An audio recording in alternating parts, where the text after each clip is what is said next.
మన రిఫ్లెక్షన్ సనాతన కాంక్లేవ్ మీరందరూ చూసే ఉంటారు. చాలామంది ఇంకా చూడని వాళ్ళు కూడా ఉంటారు. మన రిఫ్లెక్షన్ ప్రోలో రిఫ్లెక్షన్ సనాతన కాంక్లేవ్‌కి సంబంధించిన అన్ని వీడియోస్ కూడా మనం పోస్ట్ చేస్తా ఉన్నాము. మీరు ఖచ్చితంగా రిఫ్లెక్షన్ ప్రోని సబ్స్క్రైబ్ చేసుకోండి. అండ్ మీకు తెలిసిన వాళ్ళందరికీ కూడా సబ్స్క్రైబ్ చేపియండి. ఎందుకంటే మన రిఫ్లెక్షన్ మెయిన్ ఛానల్ డిమానిటైజ్ అయ్యి సంవత్సరం అవుతుంది. మనకు యూట్యూబ్ నుంచి ఒక్క రూపాయి కూడా వస్తలేదు. నేను చాలాసార్లు మీకు చెప్తా ఉంటాను. మీరు ఒక్క రూపాయి పంపుర్రి, నేను ₹100 అవుట్‌పుట్ చూపిస్తా అని చెప్పేసి.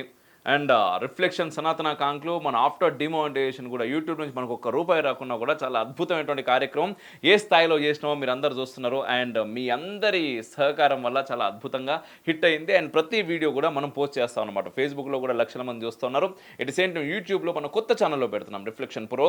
సో కొంత వ్యూయర్షిప్ తక్కువగా ఉంది, ఎందుకంటే స్ప్రెడ్ అవ్వట్లేదు. సో మీరందరూ కూడా దాన్ని చూసి మీకు తెలిసిన వాళ్ళకి పంపే ప్రయత్నం చేయండి, ఎందుకంటే దాంట్లో చాలా అద్భుతమైనటువంటి కంటెంట్ మనం ఇచ్చాము. అండ్ మీ సహాయ సహకారాలు నాకు చాలా చాలా చాలా ఇంపార్టెంట్ అండి. ప్లీజ్ మనకి మేము చేస్తున్నటువంటి వర్క్ బాగుంది అనుకుంటే ఖచ్చితంగా మీ సపోర్ట్ నాకు కావాలి. Please support us. నమస్తే, వెల్కమ్ టు రిఫ్లెక్షన్. నేను మీ అమ్మో దేశపతి.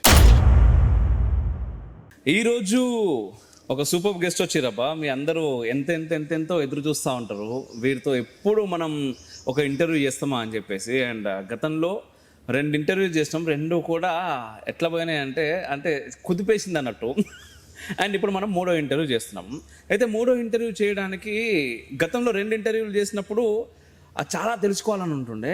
ఈసారి ఏంటంటే అంతకు మించి తెలుసుకోవాలనే తపన ఒకటి ఉన్నది. దానికి తోడు బయట మీకు తెలుసు ఆల్రెడీ ఒక పెద్ద ఇష్యూ నడుస్తూ ఉన్నది. చిలుకూరు బాలాజీ దేవాలయంలో చిలుకూరు రంగరాజన్ గారి దగ్గరికి రామరాజ్యం అనే పేరుతో ఒక మూక వచ్చి వారిని బంధించి ఒక 40 నుంచి 50 నిమిషాలు భౌతికంగా కూడా దాడి చేసి చాలా చాలా మాట్లాడారు. ఆ తర్వాత వారిని అరెస్ట్ చేశారు. అదంతా నడుస్తూ ఉన్నది ఒకవైపు. మరోవైపు హిందూ మతోన్మాదం పేరిట ఇట్లా చేస్తున్నారు అని చెప్పేసి చాలామంది ఛానల్స్ మాట్లాడుతూ ఉన్నాయి. మరి వీటన్నిటికీ సమాధానం ఎక్కడి నుంచి వస్తే బాగుంటుందో మీ అందరికీ తెలుసు. అందుకోసమే వారు ప్రత్యేకంగా ఈరోజు వీటన్నిటి గురించి మాట్లాడడానికి మన ముందుకు వచ్చారు. శృంగి వినోద్, నమస్తే. నమస్కారం. ఎలా ఉన్నారు? బ్రహ్మాండంగా ఉన్నాను అనేది అబద్ధం. చాలా బాధలో ఉన్నాను. ఇప్పుడు మనం మాట్లాడే పాడ్కాస్ట్లో కూడా అంత ఎంటర్టైనింగ్గా ఉండకపోవచ్చు. జనాలు ఇది నోట్ చేసుకుని ఫాలో అవ్వాల్సిన పాయింట్లు కొన్ని ఇవ్వబోతాం. వాటన్నిటిని ఇప్పుడు మన తండ్రినో తల్లినో కొడితే ఒక మనిషి ఎలా ఉంటుంది, మనం ఎలాంటి చర్యలు తీసుకోవాలి, మన ధర్మంలో ఉన్న తమ్ముళ్ళు కొట్టుకుంటే ఎలా ఉంటుంది అనే విషయం గురించి మనం మాట్లాడబోతున్నాం. కొంచెం సీరియస్గా కూడా ఉండబోవచ్చు. జాగ్రత్తగా పాడ్కాస్ట్ ఎండ్ వరకు చూస్తే బాగుంటుంది. జనాలు చాలా ఇంపార్టెంట్. ఎస్ ఖచ్చితంగా చూడాలి. ఎందుకంటే హిందూ మతోన్మాదం అనేది బయటికి తీసుకొచ్చారు. ఇప్పుడు కసబ్గాడు అప్పుడు కూడా వాని చేయికి ఒక కాషాయపు తాడు కట్టి దాన్ని మొత్తం ఇది హిందూ టెర్రర్ అనే విషయాన్ని బయటకు తీసుకొచ్చే ప్రయత్నం చేశారు. బట్ అది వాళ్ళ దురదృష్టం, మన అదృష్టం బయటకు అట్లా అవ్వలేదు. వాడు కసబ్ అనేటోడు తురుకోడు అని చెప్పేసి ఫోకస్ అయ్యాడు. బట్ ఈ రోజు ఏమవుతున్నదంటే నేను రామరాజ్యం అనే పేరుతోటి పోయిండు, ఏం చేసిండు, ఇదంతా వ్యవస్థ చూసుకుంటే బయటకు వచ్చేసరికి ఇప్పుడు సోకాల్డ్ ముఖ్యంగా అంటే నేషనల్ మీడియా అంతా దీనిపైన ఇంకా కాన్సన్ట్రేట్ చేయలేదు, బయటకు వస్తలేదు. అదే విషయంలో రంగరాజన్ గారు కాకుండా ఇంకా వేరే ఎవరైనా ఉంటే అసలు వేరే లెవెల్లో ఉండేది. ఇది నేషనల్ మీడియా కాదు, ప్రపంచం మొత్తం ఇటువైపు చూస్తుండే. ఇప్పుడు చూడరు వాళ్ళు. బట్ ఇప్పుడు తెలుగులో కొంతమంది ఉన్నాయి గంజాయి మొక్కలు అవి ఇవి అవన్నీ మాట్లాడుతూ ఉన్నాయి, బాగా చాలా గట్టిగా మాట్లాడుతూ ఉన్నాయి. ఏది అసలు మతోన్మాదం పెరిగిపోతా ఉన్నది, హిందూ మతోన్మాదం అని చెప్పేసి. సో వీటన్నిటి ఖచ్చితంగా ఒకటి కౌంటర్ కావాలి అండ్ సొల్యూషన్ కూడా కావాలి, ఓన్లీ మాట్లాడడం కాదు. రెండవది మీరన్నారు ఫస్ట్ మాట అది. ఎందుకంటే ఎవరైతే హిందుత్వం గురించి పోనీ దేశం గురించి ధర్మం గురించి మాట్లాడాలి అని చెప్పేసి ముందుకు వస్తున్నారో, ముఖ్యంగా సోషల్ మీడియా ఇన్ఫ్లుయెన్సర్స్, వాళ్ళకే పడదు. వాళ్ళే ఒకరిపైన ఒకరు ఒక వ్యవస్థ నడుస్తూ ఉన్నది. ఇది ఎంతవరకు సమంజసం అండ్ ఇది పోవాలి అంటే ఏంటి అనేది ఖచ్చితంగా మనం మాట్లాడాలి. ఎందుకంటే ఇది ఎందుకంటే అందరి లోపల ఒక ధర్మం బాగుండాలనే భావన ఉన్నప్పుడు, ధర్మం గురించి నీలాగే ఇంకొకరు పనిచేస్తున్నప్పుడు తప్పులు అనేవి ప్రతి వాళ్ళ లోపల ఉంటుండొచ్చు. బట్ ఆ తప్పును మనం ఎలా సరిదిద్దుకొని ముందుకు పోవాలనేది ఆలోచించాలి. ఆలోచించుకొని మనమే కొట్టుకోవడం ద్వారా ఒక దగ్గర ఆగిపోతాం. అది బయట వాడికి ఆటోమేటిక్గా మనం అస్త్రాలు ఇస్తా ఉన్నాం. వీటన్నిటి గురించి మాట్లాడాలి. దీంతో పాటుగా మనం నేషనల్ ఇన్ఫ్లుయెన్సర్లు కూడా ఉన్నారు చాలామంది. వాళ్ళ మాటలు, వాళ్ళ పరిస్థితి నాకంటే ఎక్కువ మీకు బాగా తెలుసు. రణ్వీర్ రీసెంట్గా ఏంటంటే ఇండియాస్ గాట్ టాలెంట్లో పోయి అంత బండబూతులు మాట్లాడేవాడికి చాలా ప్రముఖులు వెళ్ళారు ఆ పాడ్కాస్ట్లకి, ఆ షోలకి. వాళ్ళ పరిస్థితి ఏమవ్వాలి? వాళ్ళు సిగ్గుపడే పనులు ఎందుకు చేస్తున్నారు? నిజంగా అసలు ఆ మాట ఎంత దరిద్రమైన మాట అది. ఇప్పుడు రాఘవరెడ్డి అనే అతను ఇంతమంది ఫాలోవర్లు వేసుకుని నువ్వు అట్లా ఒక బ్యాచ్ అయితే ఉంది కదా. అవును, మీకు 30,000 ఫాలోవర్స్ ఉంటున్నాయన్న.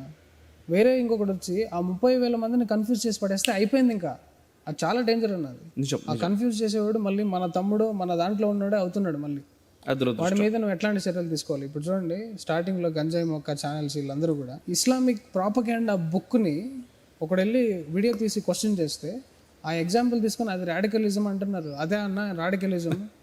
అట్లాంటి వాళ్ళని నిజంగానే బంధించాలి, వాళ్ళ మీద దాడి చేయాలి కదా. ధర్మాన్ని నాశనం చేసే వాళ్ళకి ఎట్లాంటి ఎగ్జాంపుల్ తీసుకుని వచ్చి ప్రాపగాండా స్టార్ట్ అయిపోయింది. ఆల్రెడీ స్టార్ట్ అయిపోయింది. ఇక్కడ ఏమంటుంది, ఇప్పుడు ఛత్తీస్గఢ్లోని మావోయిస్టులని మొత్తం లేకుండా చేసి పడేస్తామని చెప్పేసి అమిత్ షా మాట్లాడాడు. మావోయిస్టులు లెఫ్ట్ అని చెప్పేసి ఈమె ఫస్ట్ ఫిక్స్ అయిపోతుంది. అమిత్ షా మాట్లాడలేదు లెఫ్ట్ రైట్ కాదు, మావోయిస్ట్ అనేటువంటి మేము లేకుండా చేస్తాం. ఎందుకు లేకుండా చేయాలి? తప్పదు. ఎందుకంటే వాడు ఉంటే మనకు ప్రమాదం కాబట్టి. సో లెఫ్ట్ నువ్వు మొత్తాన్ని మేము తీసి పడేస్తాము అని చెప్పేసి మాట్లాడిండు అమిత్ షా అని చెప్పేసి ఆయన మాట్లాడిన హిందీ ఈమె తెలుగు జోడించి ఏమో ముచ్చట మాట్లాడింది. దానికి తోడు ఇప్పుడు కట్ చేస్తే ఏంటంటే మావోయిస్టులు పక్కకు ఇప్పుడు మతోన్మాదులు. మరి మావోయిస్టులను మీరు లేకుండా చేస్తారు, మతోన్మాదులను లేకుండా చేయరా అంటారు. అసలు మతోన్మాదులను ఖచ్చితంగా లేకుండా చేయాలి, కానీ ఎవరు మతోన్మాదులు అనేది ప్రశ్న. జనాలకి కొన్ని డెఫినేషన్స్ మనం ఇవ్వాలన్నా, లేకపోతే వాళ్ళు చూసే వాళ్ళని అన్నీ ఒకేలాగా వీడియోలో కనిపిస్తున్నాయి కదా అని అన్ని ఒకే ఫ్రేమ్లో వేసుకుంటారు జనాలు. ఎస్పెషల్లీ హిందువులు కూడా దీంట్లో ట్రాప్ అవుతారు చాలా మంది. ఫైనల్గా ఏం కొడతారు? కింద జీపే పెట్టి డబ్బులు అడుక్కుంటున్నారా అని వేస్తారన్న. అయిపోయింది. ఈ లఫ్ట్గా అడుక్కోరా డబ్బులు? వాళ్ళలాగా టెర్రరిస్టుల ఫండింగ్ మనకు లేదే. మీ ఛానల్ డిమానిటైజ్ అయింది, ఎవడేం మాట్లాడేది డబ్బుల గురించి? పట్టుకురా నా దగ్గరికి. అసలు అది అర్హత లేదు. ఒకవేళ మనం సీరియస్ లీగల్ యాక్షన్ ఏమైనా తీసుకోవాలి అనుకుంటే ఈ డబ్బు విషయంలో మాత్రము తీసుకోవచ్చు. కింద చూసే వాళ్ళకి కూడా నేను చెప్పేది ఏంటంటే, వాళ్ళు ఫైనల్గా మనల్ని ఆర్థికంగా కొలాప్స్ చేయడానికి ట్రై చేస్తారు. ఛానల్ డిలీట్ చేశారు. Full time life time invest చేసాం దాంట్లో మనం. నేనేమన్నా ఆగానా? మళ్ళీ తేనె పట్టుని డెస్ట్రాయ్ చేయొచ్చు కానీ తేనె టీగల్ని డెస్ట్రాయ్ చేయలేరు. అది ఇంకో చోటుకి వెళ్ళి దుమ్ము లేపుతుంది. మీరు ఇప్పుడు అన్నట్టుగా మొన్న మనం సనాతన కాంక్లేవ్ 2.0 మనం చేసిన దాంట్లో ఆర్టిఫిషియల్ ఇంటెలిజెన్స్ అండ్ సనాతన ధర్మ అని చెప్పి ఒక సెషన్ చేసినాం. దానిలో ముఖ్యంగా నేను ఇదే మాట్లాడినా. ఏమవుతుంది అంటే స్ట్రింగ్ అనే ఛానల్ని లేకుండా చేశారు. ఆ తర్వాత రిఫ్లెక్షన్ అనే ఛానల్ డిమానిటైజ్ చేశారు. అట్లాంటివి నెక్స్ట్ ఇంకా చాలా చేయబోతున్నారు. ఇప్పుడు ఇన్స్టాగ్రామ్ విషయానికి వస్తే మీకు అసలు తెలియంది కాదు, ఇంత దరిద్రం మనం చూస్తున్నాం. వీటన్నిటికీ సొల్యూషన్ ఏంది? వాడేమన్నా అంటే ఇప్పుడు ఒకటే మాట, డబ్బులు మీరు అన్నట్టుగా ఫోన్పే గూగుల్ పే పెడతారు అని చెప్పేసి మాట్లాడుతున్నారు. ఇదే ఫోన్పే గూగుల్ పే గేమ్స్ ఆడేటోడు పెడతాడు, ధర్మం మీద విషంకటోడు పెడతాడు. అసలు ఆ మాటని మనల్ని అవమానించే లఫుడ్ గల్లా పెడతారు. ఓపెన్ ఛాలెంజ్ కొడకల్లారా, ఛానల్ డిమానిటైజ్ చేసి పెట్టండి వీడియోలు. ఏ లెఫ్టిస్ట్ గాడైతే మనల్ని అంటున్నాడో, మీ ఛానల్ డిమానిటైజ్ చేసి స్క్రీన్ షాట్ పెట్టి వీడియో పెట్టండి. మీ ఛానల్లో యాడ్స్ రన్ చేయకుండా పెట్టండి. నేను ఛానల్లో యాడ్స్ రన్ చేయకుండా పెట్టేవాను, అది అందరికీ తెలుసు. అవును, ఛానల్ డిమానిటైజ్ అయ్యి ఛానల్ ఎగిరిపోయినా కూర్చొని కెమెరా ముందు మాట్లాడి జనాలకు వెళ్ళాలనుకుంటున్నాం. ఇంతకన్నా ఎక్కువ జస్టిఫికేషన్ చేయాల్సిన అవసరం లేదన్నా. Let them do what ever non sense. ఇంకొకటి, జర్నలిస్ట్ అనుకుని వేసుకుని వస్తారు కదా. జర్నలిస్ట్ అనేవాడికి పక్షపాతాలు, హేట్రెడ్లు ఇవన్నీ ఉండొచ్చా? వాడు జర్నలిస్ట్ అవుతాడు. రామాయణం గురించి మీరు ఒక స్టోరీ వింటున్నప్పుడు, ఓహో రాముడు ఇలా చేశాడా అని చెప్పి మీరు దాన్ని జీర్ణించుకుని దాన్ని మీరు రియల్ లైఫ్లో అప్లై చేయడానికి ఎంత టైం పడుతుందో. కృష్ణుడి సంఘటనలు మీరు రియల్ లైఫ్లో మీ ఆఫీస్లోనే ఇక్కడ ఫేస్ చేసి ఉంటారు. దాన్ని మీరు మలుచుకోవడానికి కొంచెం టైం పడుతుంది. వాటన్నిటిని మీరు వినే ప్రసంగాల్ని జీర్ణించుకోవడానికి సంవత్సరాలు పడుతుంది. టైం ఇవ్వట్లేదు, వెంటనే జ్ఞాన ప్రదర్శనకు వచ్చేస్తున్నారు. యాక్చువల్గా ఈ జ్ఞాన ప్రదర్శన చేసే వాళ్ళు ఎవరు కూడా రియల్ లైఫ్లో ఇంప్లిమెంట్ చేయలేరు. మీరు ఇంతకు చెప్పినట్టుగా బేసిక్గా మనం చేయాల్సింది అది. మన ధర్మం నుంచి మన పోనీ రామాయణ వీటి ఇతిహాసాల నుంచి పురాణాల నుంచి మనం తీసుకొని 10 మందికి చెప్పుడు ఓకే, నీ ఇంటర్ప్రిటేషన్తో నువ్వు చెప్తున్నావు, కానీ నువ్వు దాన్ని ఎంతవరకు ఫాలో అవుతున్నావు అనేది అన్నిటికంటే ముఖ్యం. ఫాలో కాకుండా నేను ధర్మాన్ని నిలుపుతున్నాను అనే బోర్డు వేసుకుని వస్తారు చూసారా, సనాతన ధర్మం జోలికి వస్తే నేను చంపేస్తా అనేది పిచ్చి అంటాను నేను. సనాతన ధర్మమే సద్గురు క్లియర్గా చెప్పాడు కదన్నా, నువ్వు ఒక దోమని క్రియేట్ చేయగలవా?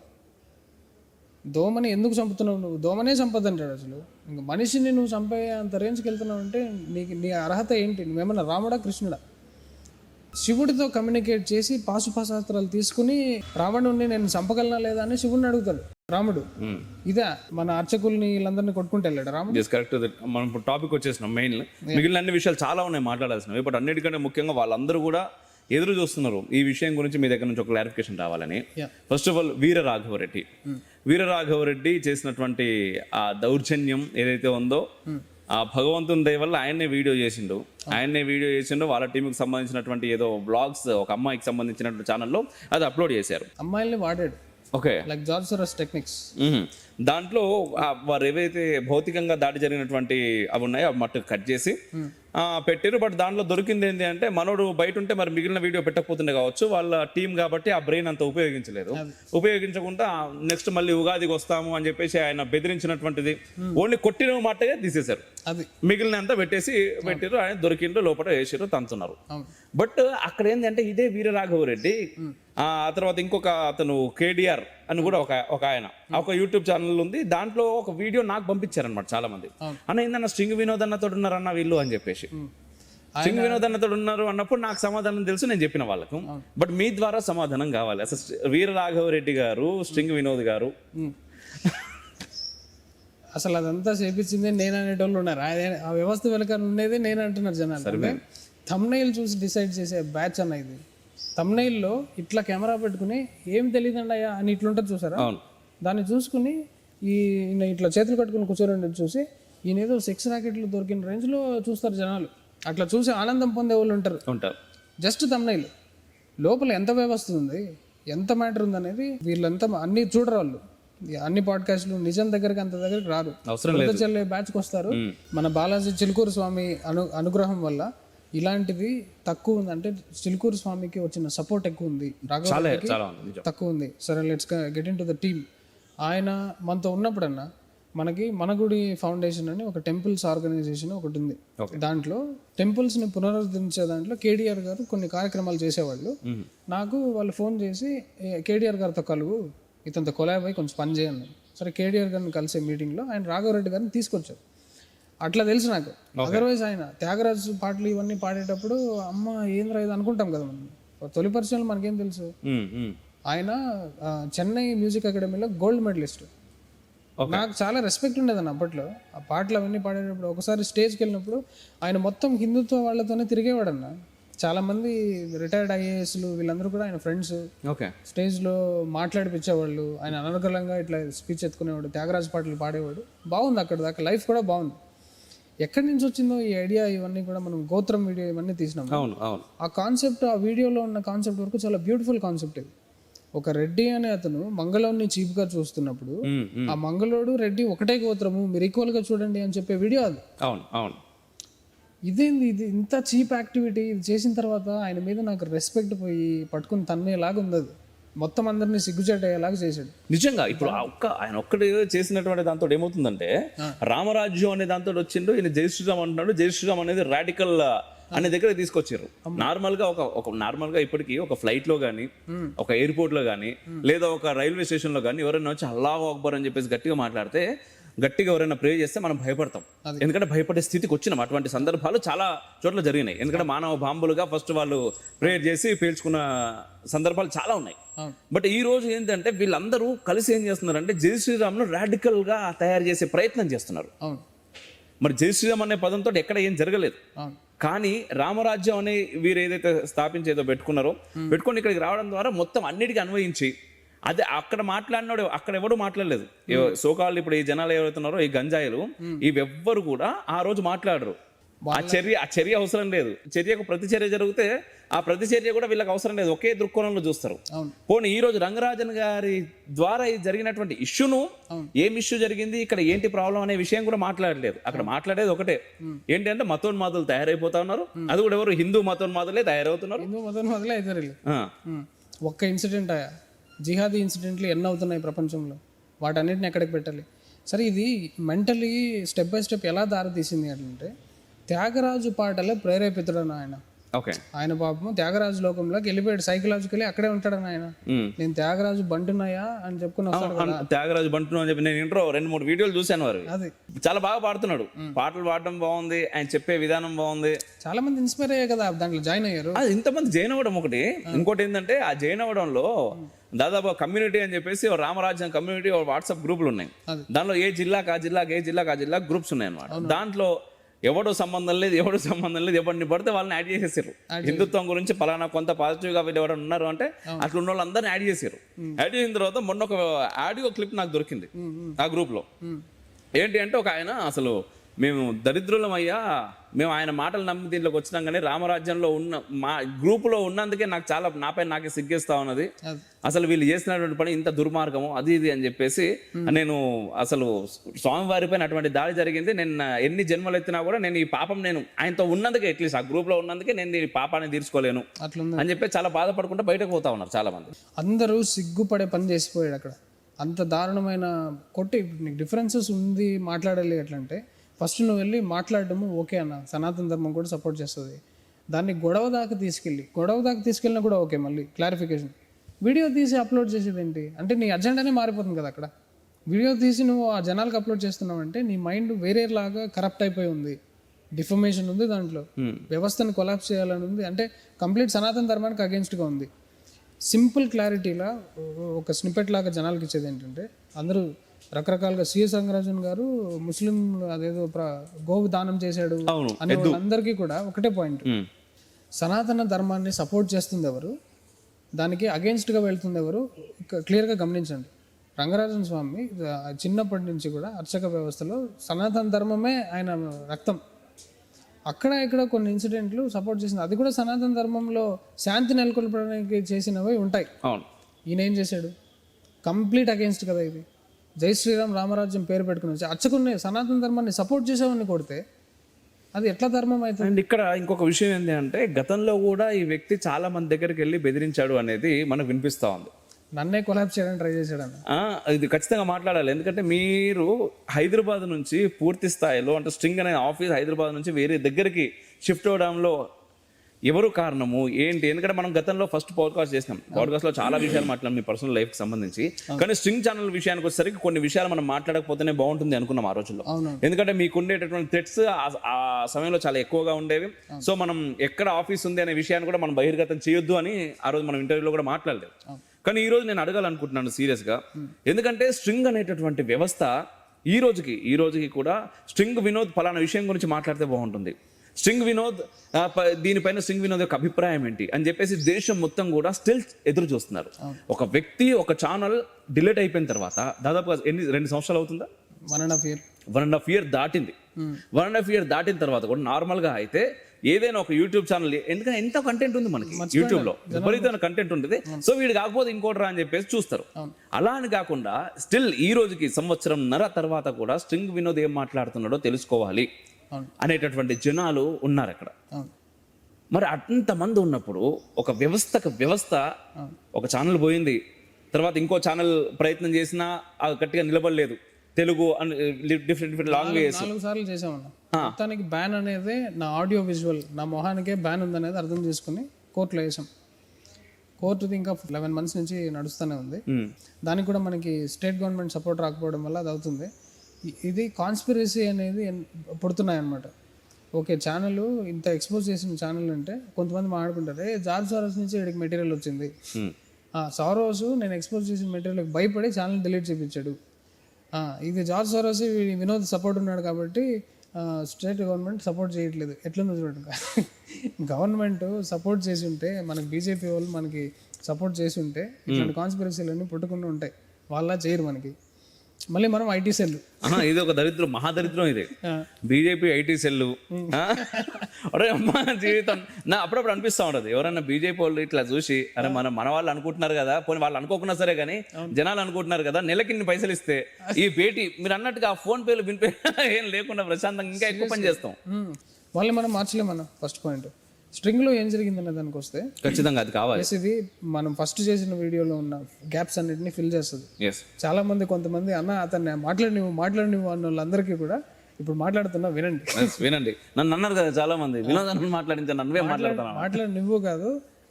అప్పుడు అమ్మవారు మనకి వద్దనింది, అది కరెక్ట్గా టైం వచ్చిందన్న. This is the time. స్టార్టింగ్లో ఒక 1-2 monthsలో ఒక వీడియో పెట్టినప్పుడు, ఆ గోత్రం గురించి ఉన్న వీడియో, అది చాలా మంచి హై రికార్డ్స్ ఉండిందన్న, అందరూ కలిసి పనిచేసేవాళ్ళు. మెల్లగా ఆయన పర్సనల్ అజెండా టీం గుర్తు డిస్కస్ చేయడము స్టార్ట్ అయిపోయింది అనమాట. ఆయన పాటకి దానికి జనాలంతా టీం ఆయనతో అట్రాక్ట్ అయ్యేవాళ్ళు. ఆయనతో పాటే ఆయన కూర్చొని ఇంకా క్యాసెట్ వేస్తాడనమాట. ఇంకా నేను కేటీఆర్ అన్న కాల్ చేసి, అన్న సేమ్ క్యాసెట్ వేసిందే వేసి ఏందన్నా ఇది, నా టీంలో ఎడిటర్లు అంతా కూడా పని చేయట్లేదు, టైం అంతా కూడా ఇక్కడికి వెళ్ళిపోతుంది, మెంటలీ కూడా వాళ్ళు స్ట్రింగ్ అనేది పోగొట్టుకుంటున్నారన్న. ఒకసారి ఒక ఇన్సిడెంట్ జరిగింది, అది నేను భాస్కర్ కళ్యాణ్తో చెప్పాను. అక్కడ యాక్చువల్గా వ్యతిరేకత చాలా ఎక్కువ స్టార్ట్ అయిపోయింది. గోరక్షకులు కొంతమంది ఉండేవాళ్ళు టీంలో, ఎడిటింగ్ నేర్చుకుందాం అనేవాళ్ళు. యాక్చువల్గా వాళ్ళు పర్సనల్ అజెండాకి పనిచేస్తున్నారని మనకు తెలియదు. వాళ్ళు ఛానల్స్ గ్రో చేసుకుని వాళ్ళు వీడియోలు పెట్టుకుంటున్నారు. ఒకసారి గోరక్ష టైం వస్తే నేను పంపించేవాడిని. వాళ్ళ యాక్టివిటీ ఫ్రీగా పంపిస్తే మన గోరక్షకు సపోర్ట్ చేసినట్ట అగేన్స్ట్గా పోయినట్ట. నేను గోరక్షని తిట్టుకుంటున్నానని చెప్తున్నారు. ఆ మాత్రం సింపుల్ కామన్ సెన్స్ కూడా లేదన్న. నా దగ్గర 20,000 జీతం తినేటోళ్ళు, మళ్ళీ అంత కూడా లేకుండా నన్ను ఇప్పుడు అందరి దగ్గర తప్పుడుగా చేశారు. అది వేరే విషయం. బయటికి వెళ్ళి ఇట్లా బండి పట్టుకున్నాము, ఒక పోలీసులు పట్టుకుంటున్నారన్న, నన్ను కాపాడు అనే కాల్ నాకు వస్తే అర్ధరాత్రి 11కి, అరే నా మొహానికి నేను ఏ పోలీస్ తెలుసురా నాకు? తెలంగాణలో నువ్వు కదరా, తెలంగాణలో ఉన్న వాళ్ళు కదరా అడగాలి. నేను ఎక్కడి నుంచి వచ్చాను, నేను ఇక్కడే టెంపరీ, నాకంత కాంటాక్ట్స్ లేవన్నా, నేను దీంట్లో సహాయం చేయలేను అని చెప్తే నెక్స్ట్ వెంటనే రాఘవరెడ్డి అన్న కాల్ చేశారు. అక్కడి నుంచి సపోర్ట్ వచ్చింది. ఆ తర్వాత రెండో వీడియో పెట్టాం. వాళ్ళు వచ్చి ఇట్లా గోవిందుడు గోపాలుడు ఇట్లా గోవుల్ని కాపాడాలి అని చెప్పి అదొక మాట ఉంటుంది ఆ వీడియో.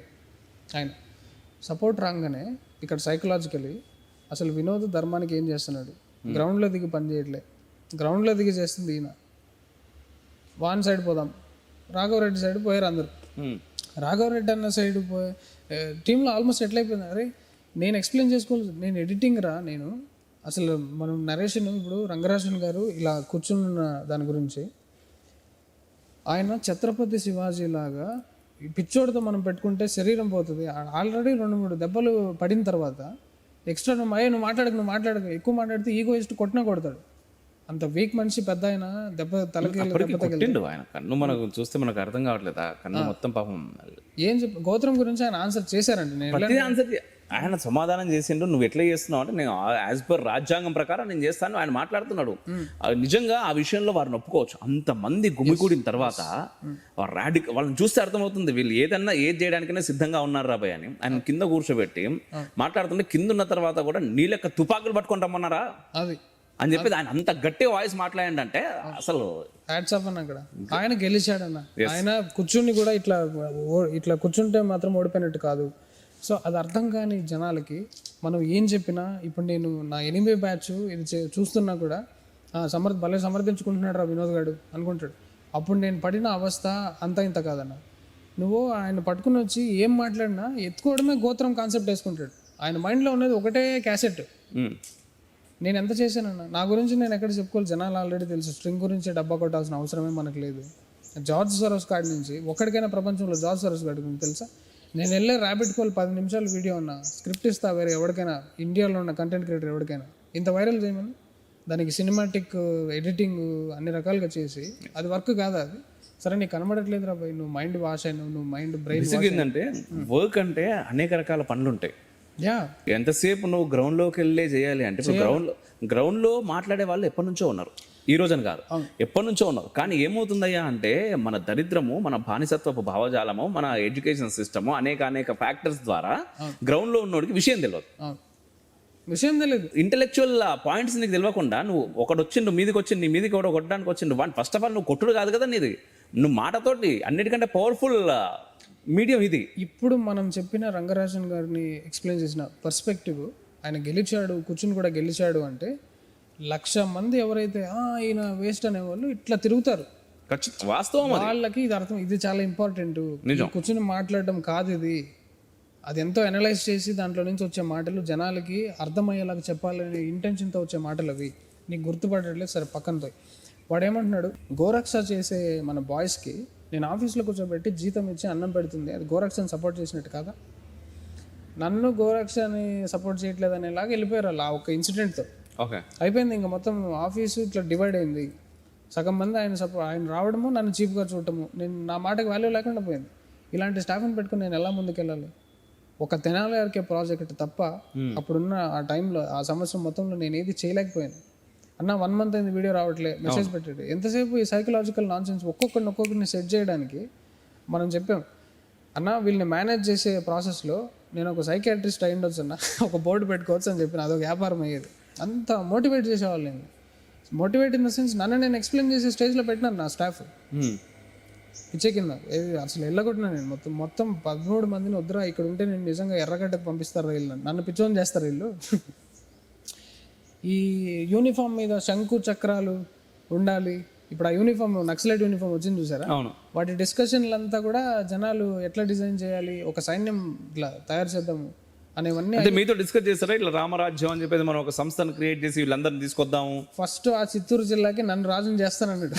అక్కడ రామ రామ అన్న నేను ఇట్లా బ్రహ్మానందం సినిమాలో అరే హో అని వస్తే చూసారా, అట్లా పెట్టుకో రైట్ అలా ఓకే అని.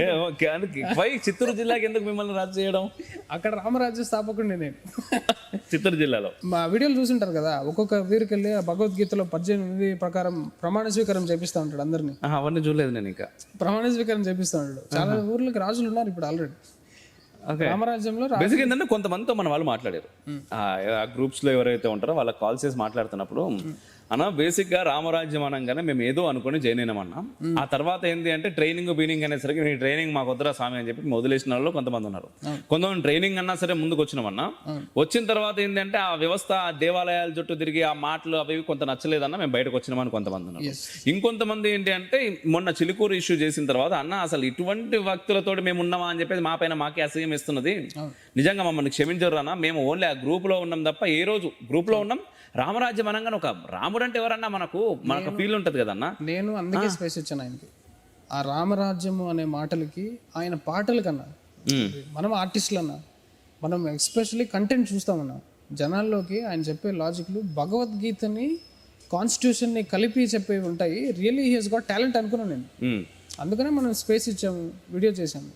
తర్వాత కొన్ని రాడికల్ ఎలిమెంట్స్ ఇవన్నీ డిస్కస్ చేసినా ఇట్లా పోవట్లేదు రాబోయే పరిస్థితి. చెప్పింది వినే దాంట్లో లేడు ఆయన, మనకంత స్పేస్ లేదు. అండ్ మన మీద ఆల్రెడీ సైకలాజికలీ కూడా త్యాగరాజు కాలంలోకి వెళ్ళిపోయినాడు ఆయన. ఇట్లా అస్త్రాలు వస్తాయని అదేదో అంటున్నాడు కదా, ఒక్కంటికే సమాధానం ఇస్తా ఉన్నా. నిన్న ఒక వీడియో చూసి నిజంగా అంటే ఆ రాడికల్ మళ్ళీ తర్వాత దీనికి సంబంధించి నిన్న ఒక వీడియో ఇది నవగ్రహాలు మొత్తం నవగ్రహాల అధీనంలో నేనుండను, నా అధీనంలో నవగ్రహాలు మొత్తం ఉంటాయి, ఏదంటే చేసేస్తా ఇదని మాట్లాడుతూ ఉన్నాడు. ఆ మాటలు ఏంది, ఆ వ్యవస్థ ఏంది, నిజంగా ఆ వీడియో మన స్ట్రింగ్ తెలుగు ఛానల్లో వచ్చినప్పుడు ఆ వీడియో నేను చూసి నిజంగా చాలా ఇన్స్పైర్ అయ్యాను నేను కూడా. అరే భలే భలే చెప్తున్నాడు, భలే వాడుతున్నాడు. ఆ వీడియో మేకింగ్ కూడా చాలా బాగుంటుంది. ఆటోమేటిక్గా నీ దగ్గరకు వచ్చిందంటే ఎవరైనా అద్భుతంగా చూపిస్తుంది, దాంట్లో సందేహం లేదు. దానికి నన్ను కొట్టాలి యాక్చువల్ జనాలు, పిచ్చోళ్ళని లేపినాను. కొన్ని వందల మంది నేను వీడియో ఇవ్వకపోయింటే కానీ, పాడ్కాస్ట్ ఇవ్వకపోయింటే కానీ అవి గ్రో అయ్యే ఆలోచనలు కూడా లేవు వాళ్ళకి. పాడ్కాస్ట్ పెట్టిన తర్వాత దాన్ని ఎడిటింగ్ కూడా నేనే గైడ్ చేసిన. అరే ఇమేజ్లు పెట్టకపోతే ఎవరికి అర్థమవుతుందిరా, ఇమేజ్లు పెట్టండి రా అని దాకా తీసుకెళ్ళాను నేను. వాళ్ళకి ఎస్సీఓ మొత్తం చెప్పి కింద టైం స్టాంప్స్ పెట్టి దాంట్లో కీవర్డ్స్ పెట్టి ఎస్సీఓ చేయాలని తమ్నెయిల్ పెట్టాలని కూడా తెలియని యూట్యూబర్స్. ఇప్పుడు ఏ ఛానల్కైనా అసలు సబ్స్క్రైబర్లు 0లో స్టార్ట్ అయిన ఛానల్ కూడా నేను వెళ్తే నా వీడియో 1,00,000 వెళ్తుందా లేదా అంటే 2 విషయాలు ఎక్స్ప్లెయిన్ చేయాలన్నా, డబ్బా కొట్టుకోవడం కాదు. జనాలు 1,00,000 మంది చూస్తున్నారంటే దాంట్లో వాల్యూ ఉన్నట్టే కదా. 1,00,000 మందికి ఓ కంటెంట్ ఇట్లా మన అరే ఇటు చెప్పింది కరెక్టే కదా అనేలాగా రిసీవ్ చేసుకుంటున్నారు. పాజిటివిటీ పైన ఉందన్న, నెగిటివిటీ ఒక ఇంత ఉంది, ట్రాల్ చేసే వాళ్ళు ఒక ఇంత ఉన్నారు. ఇగ్నోర్ ద నాన్ సెన్స్, వాళ్ళని పట్టించుకోనక్కర్లేదు. రాఘవరెడ్డి క్రియేట్ చేసిన డ్యామేజ్ కంప్లీట్గా వ్యవస్థ ఆఫీస్, స్ట్రింగ్ ఆఫీసే కొలాప్స్ అయిపోయింది. 13 మందిని ఒకేసారి వెళ్ళగొట్టినా నేను. దానిలో రాఘవరెడ్డి కూడా ఒకరా? రాఘవరెడ్డిని ఎప్పుడో వెళ్ళగొట్టాను, ఆ తర్వాత ముందే వెళ్ళగొట్టాను. వీళ్ళకి డబ్బులు కదా, మళ్ళీ సైకలాజికల్ గా మాట్లాడుతున్నారు, కమ్యూనికేషన్ జరుగుతుంది. ఆయన ఎంత ఇన్స్పైర్ చేశాడో ఏంటో నాకు తెలియదు. అందుకనే ఈయన కొలాప్స్ చేసి అయ్యుండొచ్చు అని చెప్తున్నాను, కానీ ఈయనే చేశాడు అని నేను ఎక్కడ బ్లేమ్ చేయలేదు.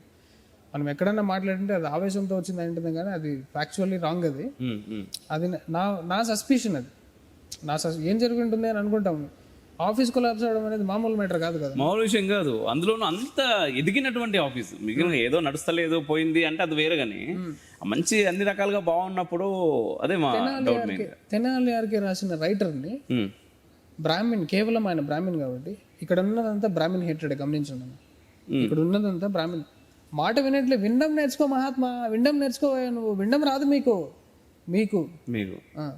జనరలైజ్ చేస్తున్నాడు స్టేట్మెంట్. అవును, ఈయన మూడు ఆయన మూడు ఏమైంటది, అది సాంప్రదాయం క్లాష్ అయి ఉంటుంది అది. ఓకేనా, సర్వజ్ఞ అనే అతను ఎంత సైకలాజికల్గా ఆయన నన్ను హక్ చేసుకుని, అన్న ఇక్కడ వేరే జరుగుతుందన్న నీ ఆఫీస్లో, నీకు అర్థం కావట్లేదు, ఏకవచనంతో నిన్ను బూతులు మాట్లాడుకుని అన్ని నన్ను విషం పెట్టడానికి ట్రై చేసింది, రికార్డెడ్ ఎవిడెన్స్ ఉంది. ఎక్కడ అది యాక్చువల్గా ఫ్రెండ్స్ దగ్గర ఉంది, అది కలెక్ట్ చేయడానికి. విషయం పెట్టడానికి ఎక్కడ, ఆఫీస్లోనా? ఇక్కడ జరిగేదన్న డిస్కషన్. వినోద్ని ఇట్లా అధర్మం చేస్తున్నాడు, నేను అమ్మాయిలతో డేటింగ్ చేస్తున్నాడు. సనాతన ధర్మకి ఏం చేయట్లేదు నేను బేసిక్లీ. అదేంటి డబ్బులు తీసుకుంటున్నానంట, నేను ఏం చేయట్లేదు, అంత ఎంజాయ్మెంటే ఉంది, వీడిని ఏం చేయాలి, వీడిని జనాలని జీవితాలు నాశనం చేస్తున్నాను నేను.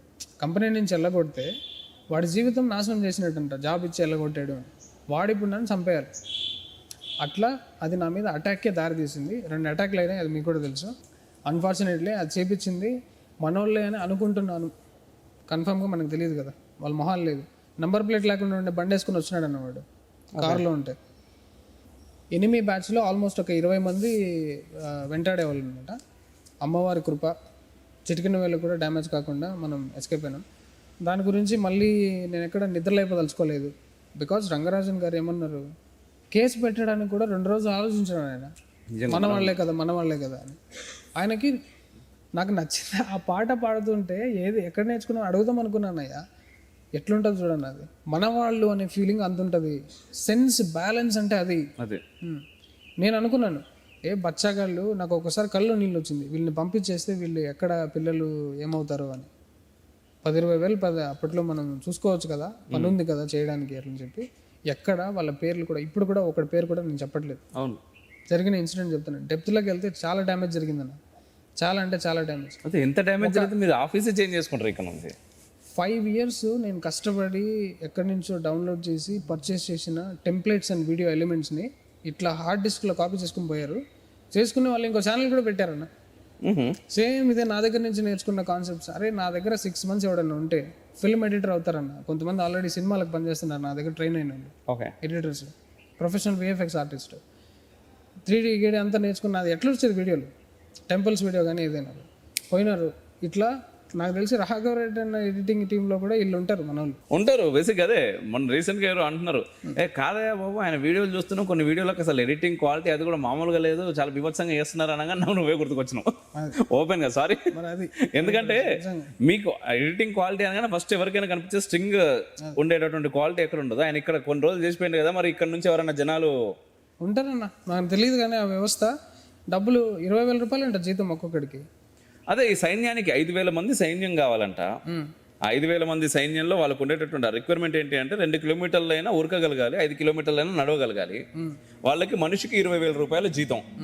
5,000 మందిని మనిషికి 20,000 జీతం ఇస్తూ ఏ విధంగా రన్ చేయగలుగుతారు? ఆయన వెనకాల ఎవరుండొచ్చు ఏంటి? నిజంగా పోలీసులు మొన్న గురువుగారితో కూడా మాట్లాడుతున్నప్పుడు ఆయన at same time national media అనేటటువంటిది ఏ రకంగా కూడా దీన్ని ఒక వార్తలా కూడా చూడట్లేదు. అవునండి, దీన్ని మనం ఎలా చూడొచ్చు? యూత్ లైఫ్ అనేది నాశనం అవుతుంది. పొరపాటు కూడా జనాలు ఇట్లాంటి ఆర్గనైజేషన్స్కి ఎంకరేజ్ అయ్యి వెళ్ళకండి. ఒక జీప్ వస్తుంది, బందూకులు పట్టుకొని ఇట్లా మనం ఇట్లా అన్యాయాన్ని నిర్మూలిస్తాం రండి అని జాయిన్ అయ్యేది ఏంటి?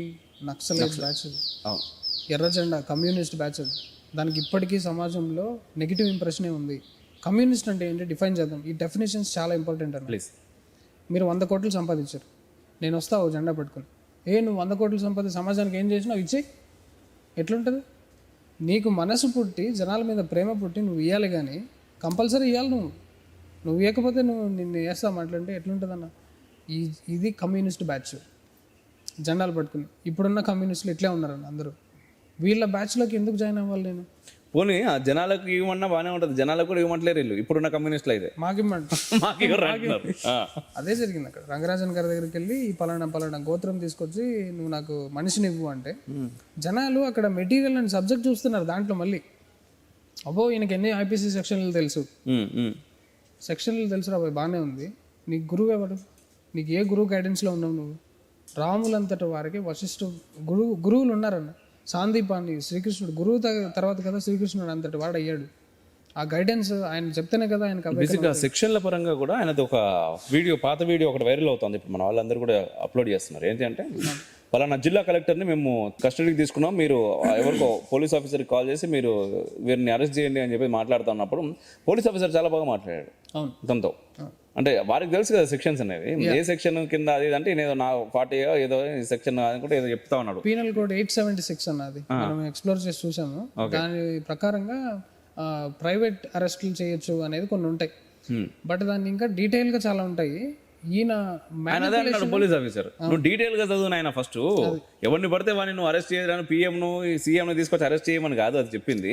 ఎక్కడ ఫర్ ఎగ్జాంపుల్ ఎక్కడైనా నీ కళ్ళ ముందు ఒక అన్యాయం జరుగుతుంది, ఒక యాక్సిడెంట్ అయ్యి టక్కన వాడు తప్పించుకోవడానికి పోతున్నాడు, లేకపోతే ఒక అమ్మాయిని ఎవరో ఏదో చేయబోతున్నారు, అక్కడ ఆపినావు. నువ్వు ఆపినప్పుడు నువ్వు ఇమీడియట్ గా కస్టడీకి తీసుకొని నువ్వు తీసుకొచ్చి జైల్లో నువ్వు పోలీస్ ఆఫీసర్కి ఫోన్ చేయొచ్చు, వాళ్ళు ఇమీడియట్గా నీ దగ్గరకు వస్తారు, వాళ్ళని తీసుకో. అది దాన్ని కస్టడీ అంటారు.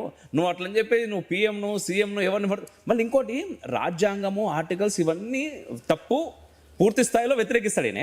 మళ్ళీ రాజ్యాంగంలోని ఆర్టికల్ గురించి మాట్లాడతాడు. ఈ లాజిక్ నాకు అర్థం కాలేదు. గోత్రం గురించి మాట్లాడుతున్నాడు అంటే ఒక ఆర్గనైజ్డ్ రిలీజియన్ ఆర్ సొసైటీని స్థాపించే రామరాజ్యంలో ఉన్నాడు అనేది అర్థం యాక్చువల్లీ. అందుకే ఆయన తీసుకొచ్చి అందరినీ ఒక కేటగిరీలో పెడదాం అనేది కదా పాయింట్. అలాంటి రాజ్యాంగం ఆల్రెడీ ఉన్న పద్ధతిని రెస్పెక్ట్ ఇవ్వకుండా ఎట్లా చేస్తాడు? బ్రెయిన్ ఉందా కొంచెమైనా లాజిక్? ఇంకొకటి, ఒక మనిషినికి ఇప్పుడు దాడి జరిగినా కూడా ఆత్మరక్షణ కోసం నువ్వు ఒకరిని ఇట్లా కొట్టాలి కాపాడుకోవాలి అంటే 100 డైల్ చేసినావా అంటారు ముందే. నువ్వు 100 అట్లీస్ట్ డైల్ చేయాలి అనేది ఏదో ఉంది కదన్నా. ఇమీడియట్గా అంత టైం లేకపోతే కూడా తర్వాత అయినా అది జరిగిన 5-10 నిమిషాల్లో కూడా నువ్వు 100 డైల్ చేయడం అనేది జరగాలి, కొట్టేసి వెళ్ళిపోవడం కాదు. అసలు ఆ వ్యవస్థే లేదు మనోడి దగ్గర.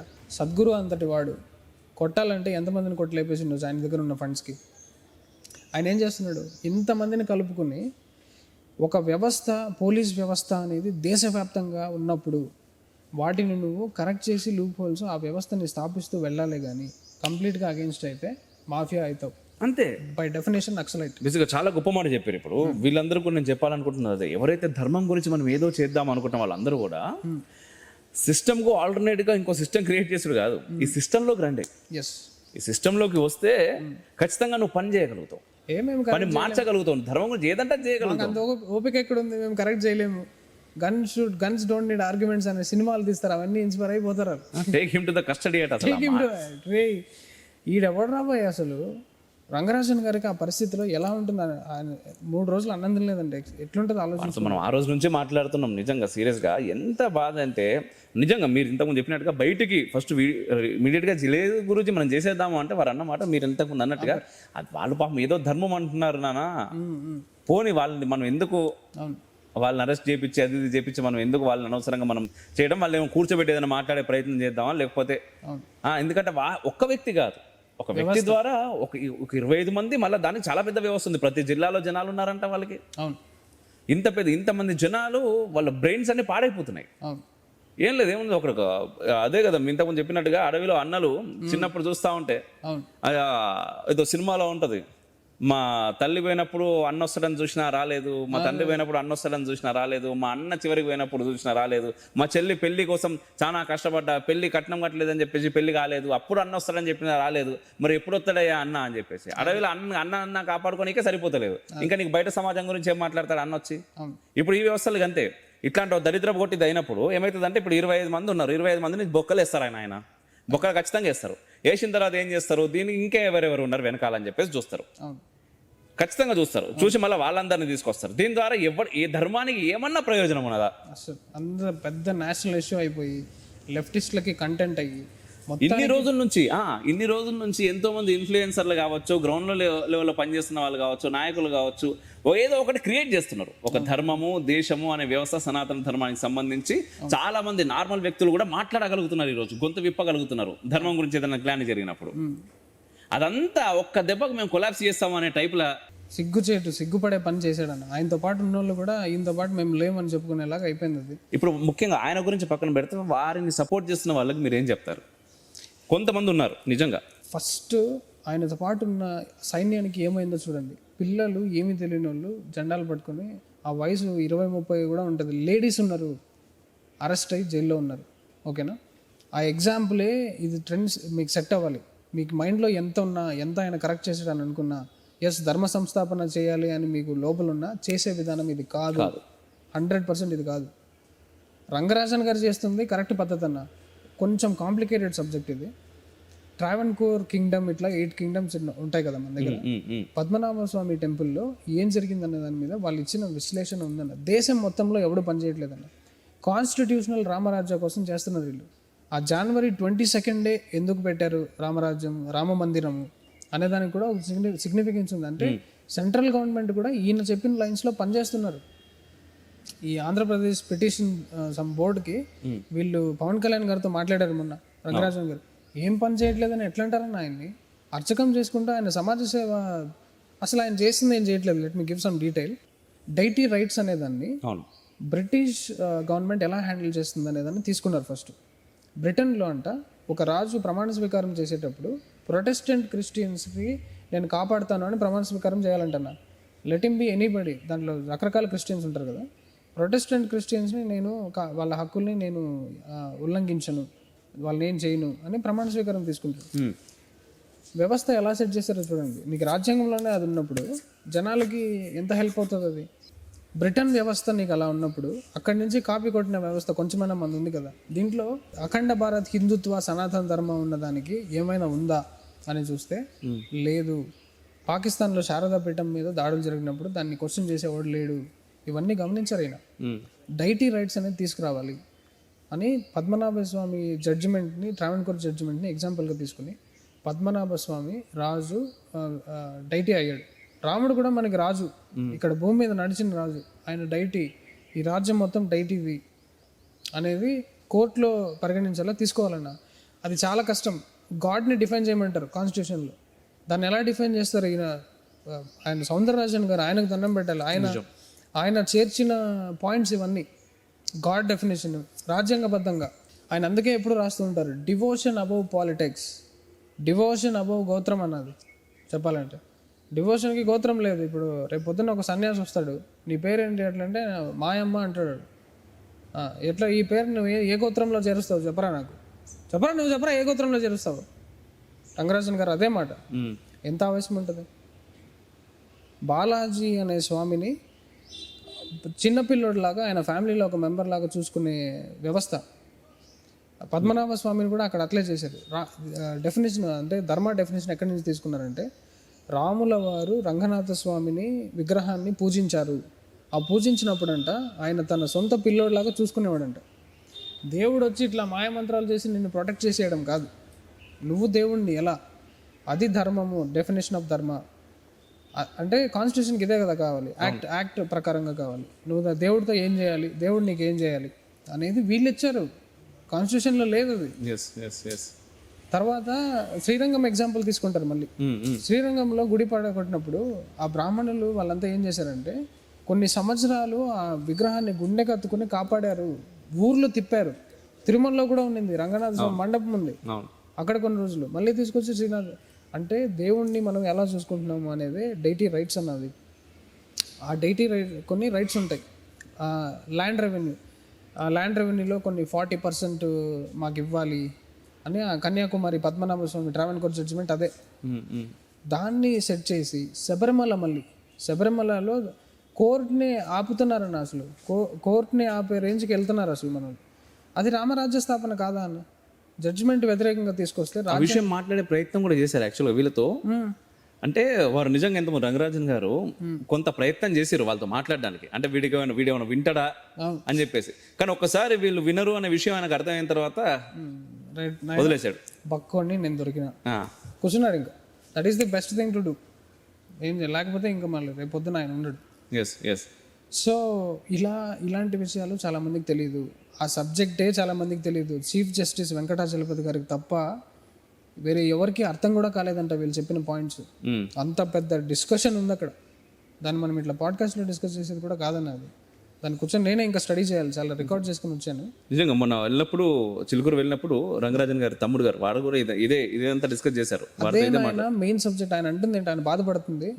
వాళ్ళు ఇంకా వీరరాఘవరెడ్డికి పనిష్మెంట్ మాకు సంబంధం లేదు, అసలు దీని గురించి వదిలేశారు. బాలాజీ చూసుకుంటారయ్యా, మాకు అవసరం లేదు, అది కాదు, మేము చేస్తున్న పని కదా కావాల్సింది, ఈ పని కదా ముందుకు వెళ్ళాల్సింది. దీనివల్ల ఏమవుతుందంటే అన్న, పొలిటిసైజ్ ఎలా చేస్తున్నారంటే, చిలుకూరు ట్రస్ట్కి అగేన్స్ట్గా ఉన్న వ్యక్తులు, శబరిమల జడ్జిమెంట్కి అగేన్స్ట్గా ఉన్న వ్యక్తులు రాఘవరెడ్డి గారితో కుంభక్ అవుతున్నారంట. ఆయనకు సపోర్ట్ అక్కడ పెరుగుతుంది, అది మనకు ఎఫెక్ట్ అవుతుంది. ఆయన మీరు నెరేటివ్ సెట్ చేసేవాళ్ళు, మీరు దాన్ని కాపాడండి. వెళ్ళి నిజంగా ఈ ఇష్యూ జరిగిన తర్వాత దీంట్లో డిస్కషన్లో ఎంజాయ్మెంట్ పొందే చాలామంది ఇన్ఫ్లుయెన్సర్స్ ఉన్నారు. నేను మాట్లాడినా చూడు నా లాజిక్ ఇను అని గర్వంగా. అసలు సబ్జెక్ట్ అది కాదు. రంగరాజస్వామి గారిని పరామర్శించడానికి వెళ్ళావు నువ్వు, నేను ఎక్కడి నుంచో రాలా టైం తీసుకొని. ఇది కాదు రెస్పాన్సిబిలిటీ, డబ్బుల కోసం చేస్తున్నాను అంటావు నువ్వు. They don't know the subject అన్న, and they are not qualified to talk అన్న. చిలుకూరుకు సంబంధించి చిలుకూరు వ్యవస్థని అంటే దేవాలయం వ్యవస్థని నిజంగా మనం కాంక్లేవ్లో కూడా మాట్లాడాం. అంటే ఎన్నో టెంపుల్స్ ఉన్నాయి, ఎన్నో టెంపుల్స్ ఎండోమెంట్ కబంధ హస్తాల్లో ఉన్నాయి. ఉండగా ఒక చిలుకూరు మాత్రం తిరుగుబాటు, ఎండోమెంట్ పైన తిరుగుబాటు చేస్తుంది అన్నట్టుగా ఉంది. నార్మల్గా మనం ఎంవీఆర్ శాస్త్రి గారు కూడా పుస్తకం రాశారు, దాంట్లో కూడా దీని గురించి మాట్లాడారు. సో ఈ చిలుకూరు వ్యవస్థని అన్నిటికీ అప్లికేబుల్ ఎలా గురూజీ అన్నప్పుడు రంగరాజన్ గారు ఒక పేపర్ ప్రెజెంటేషన్ ఇచ్చారు మన కాంక్లేవ్లో చాలా అద్భుతంగా. అయితే ఈ రోజు చిలుకూరు వ్యవస్థని ఒక్కసారి మనం తగ్గించేస్తే మిగిలిందంతా సెట్ అయిపోతుంది, మళ్ళీ దేవాలయాల గురించి ఎవడు మాట్లాడు అనే వ్యవస్థ కూడా ఉంది. మనకేందంటే ఈ సగం తెలిసి సగం తెలియని దేడిది మాకు జనాలు అందరూ కూడా తెలియక ఇంతకుముందు మీరు చెప్పినట్టుగా ఆయన ఎద్దిచ్చిండు, లేకపోతే ఆయన వేరే ఏదైనా పోయి కూర్చున్నాడు, ఇది మాట్లాడతారు. మళ్ళీ ఆయన దాని గురించి పాజిటివ్గా ఇస్లాంని సపోర్ట్ చేస్తున్నాడు అనే దాన్ని ఇట్లా లేపుతున్నారు. దాన్ని నువ్వు ఎంత లేపినా అది లేవదు నాయన. అక్కడ బాలాజీ కటాక్షం వేరే ఉంటుంది, బాలాజీ కోపం వస్తే లెక్క వేరే ఉంటుంది. నీకు తిక్కుండొచ్చేమో, ఇక్కడ లెక్క ఉంది. ఎస్. అండ్ ఇప్పుడు ఇన్ఫ్లుయెన్సర్స్ గురించి మనం ఒకసారి మాట్లాడదాం. ఎందుకంటే ఇంతకుముందు మీరు చెప్పినట్టుగానే సోషల్ మీడియా ఇన్ఫ్లుయెన్సర్ల వ్యవస్థ, ఎందుకంటే ప్రతిదీ మొబైల్ లేకుండా ఈ రోజు ఏదే లేదు అనే దగ్గరకు వచ్చేసినాం మనం. ఇంక ఫ్యూచర్లో పెరుగుతుంది తప్ప తగ్గదు. సో సోషల్ మీడియా ఇన్ఫ్లుయెన్సర్లు ఏం చెప్తే జనాలు అదే వింటున్నారేమో అంటే అక్కడ నెరేటివ్ అయితే బిల్డ్ అవుతా ఉన్నది. ఆ బిల్డ్ అవడంలో మన దురదృష్టం ఏంటంటే మనం అన్ని కూడా వెస్టర్న్ యాప్సే మనం యూజ్ చేస్తూ ఉంటాం. మన సొంత యాప్లో అటు ఇటు వచ్చినా కూడా పెద్ద స్థాయిలో అవి రావట్లేదు. మన తప్పు కూడా కాదు, ఎందుకంటే యూట్యూబ్లో పెట్టినప్పుడు వచ్చే డబ్బులు సొంత యాప్, అసలు యూట్యూబ్ ఆల్టర్నేటివ్గా సొంత యాప్ ఏది ఉన్నదని కూడా చెప్పడానికి అవకాశం లేదు. సో యూట్యూబ్ నుంచి అంతో కింద డబ్బులు కూడా వాడిస్తాడు. ఇటువంటి ఇన్ఫ్లుయెన్సర్లు యూట్యూబ్ కానీ, ఫేస్బుక్ కానీ, అండ్ ఇన్స్టాగ్రామ్ కానీ ఇవన్నీ కూడా లెఫ్ట్ ఈకో సిస్టమ్ని చాలా ఎక్కువగా ప్రమోట్ చేస్తూ ఉంటాయి. ఆధారాలతో సహా మీరు కూడా చాలాసార్లు చెప్పారు ఆ విషయాన్ని, రైట్? ఇప్పుడు ఈ ఇన్ఫ్లుయెన్సర్ల బాధ్యత ఏంటిది, అండ్ ఇన్ఫ్లుయెన్సర్లను చూస్తున్నటువంటి జనాలు ఏం చూడాలి? అండ్ మూడవది, ఇప్పుడు రణ్వీర్ షో మనకు అందరికి తెలుసు, చాలా ఫేమస్ బీర్ బైసిస్ అని చెప్పేసి మనోడు పాడ్కాస్ట్లు చేస్తూ ఉంటాడు, చాలా మంది చూస్తూ ఉంటారు. మనోడు చేసే దాంట్లో అతి ఉంటుంది, ఇటు ఉంటుంది, అతి కూడా ఎక్కువ ఉంటుంది, అతి చాలా ఎక్కువ ఉంటుంది. అయితే మొన్న ఇండియాస్ గాట్ టాలెంట్ అనే కార్యక్రమంలో మనోడు మాట్లాడిన మాటలు, ఇప్పుడు ఎంత దరిద్రము, ఆ మాటలను ఎట్లా తీసుకోవాలి ఒకటి, అండ్ నార్మల్ జనాలు ఏం తీసుకోవాలి రెండు, అండ్ ఇన్ఫ్లుయెన్సర్లకి బాధ్యత ఎంతవరకు ఉండాలి మూడు, అండ్ ఇన్స్టాగ్రామ్, యూట్యూబ్ అంటే వాట్ ఎవర్ ఈ సోషల్ మీడియా ప్లాట్ఫామ్స్ ఏవైతే ఉన్నాయో ఈ ప్లాట్ఫామ్స్ అన్నిటిపైన ప్రభుత్వం నియంత్రణ ఉండాలన్నా వద్దా? ఈ 4 ప్రశ్నలకు మీ ద్వారా సమాధానం కావాలి. 4టికి సంబంధించిన ఒక రైట్ ఉంది, ఫ్రీడమ్. ఆ ఫ్రీడమ్ గురించి చెప్పాలి జనాలకు. ఫస్ట్ నోరు తీసి ఏది పడితే అది మాట్లాడేది ఫ్రీడమ్ అనుకుంటున్నారు. వీళ్ళని రెస్పాన్సిబుల్ పీపుల్ కొట్టాలి, పోలీస్ వ్యవస్థ. ఆల్రెడీ డేవిడ్ ఫడ్నవీస్ రణ్వీర్ మీదకి వెళ్తున్నాడు already, which is highly appreciated. ఎందుకంటే వాడు నోరు తీసి అమ్మ మీద ఇంత వల్గర్ లాంగ్వేజ్ జనాలు, అది మనం చెప్పుకోవడానికి కూడా వేస్ట్. అది అంత మాటలు మాట్లాడినాడు. ప్రముఖుల్ని అందరినీ ఇన్ఫ్లుయెన్స్ చేసి బీర్ బిజినెస్ మ్యాన్ ఇంత పెద్ద తోపు అనడానికి లేదు. జఫా గాడు హీరో అయ్యే ప్లాట్ఫామ్స్ ఇవి, ఓకేనా? ఎమోషనలీ ట్రెండింగ్ ఎలా వస్తున్నారంటే జనాలు అందరూ ఎమోషన్ని క్యాప్చర్ చేసి ఇదే చూస్తున్నారు. బూతులు తిట్టేసి మాట్లాడే ఎక్స్ప్రెషన్లో ఇట్లా పాయింట్ ఉందా, వీడు చాలా లాజికల్. బూతులు తిట్టేవన్నీ బ్లాక్ చేయి ఫస్ట్. సనాతన ధర్మం అది చెప్పలా. ఫస్ట్ ఆఫ్ ఆల్ జనాలకు మనం ఏం చెప్పలేమన్నా, బికాస్ పీపుల్ అంత డంబెస్ట్ స్టేట్లో ఉన్నారంటే మసాలా కావాల్సిన ట్రెండింగ్ ప్లాట్ఫామ్స్ అన్నీ చూస్తుంటారు. బయటకి పతివ్రత బిల్డప్ ఉంటుంది కానీ వాడు బ్యాక్గ్రౌండ్లో చూస్తే అర్థమైపోతుంది విషయం. దాన్ని చూసి వీళ్ళంతా కూడా రైజ్ అవుతూ ఉంటారు. వాడు వచ్చి కంటెంట్ సబ్జెక్ట్ మాట్లాడేది ఏంది? నేను చెప్పాను కదా ఎంత టైం పడుతుందో ధర్మాన్ని జీర్ణించుకోవడానికి. నువ్వేమి పూర్వజన్మ నుంచి వచ్చేలా. సో గవర్నమెంట్ ఏం చేయొచ్చు ఎందుకంటే ఆల్రెడీ 1.5 year నుంచి మీరు స్ట్రగుల్ అవుతున్నారు. ఒక ఛానల్ అంత పెద్ద స్థాయికి వెళ్ళిన తర్వాత పైకి అది పూర్తిగా డిలీట్ అయిపోయి వితౌట్ ఎనీ ఇన్ఫర్మేషన్, మీకు ఎటువంటి ఇన్ఫర్మేషన్ లేకుండా సడన్గా రాత్రి అది అయిపోయిన తర్వాత కేసు ఉన్నది. దాదాపు 15 నెలల నుంచి మీరు కేసు చుట్టూ తిరుగుతూ ఉన్నారు. ఈ తిరుగుతున్నప్పుడు ఖచ్చితంగా మీకు లా పరంగా కూడా చాలా విషయాలు తెలిసే ఉంటుంది.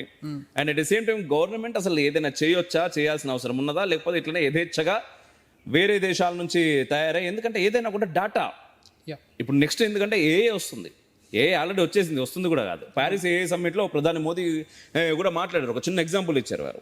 ఏంటిది, మనకి ఏఐ చాట్ జీపీటీకి మనం లెఫ్ట్ హ్యాండ్తో రాస్తున్నటువంటి ఏదైనా ఇమేజ్ మనం క్రియేట్ చేసి ఇవ్వండి, లేకపోతే వీడియో క్రియేట్ చేసి ఇవ్వండి అని మనం అన్నప్పుడు ఆటోమేటిక్గా రైట్ హ్యాండ్తో రాస్తున్నది ఇస్తున్నది.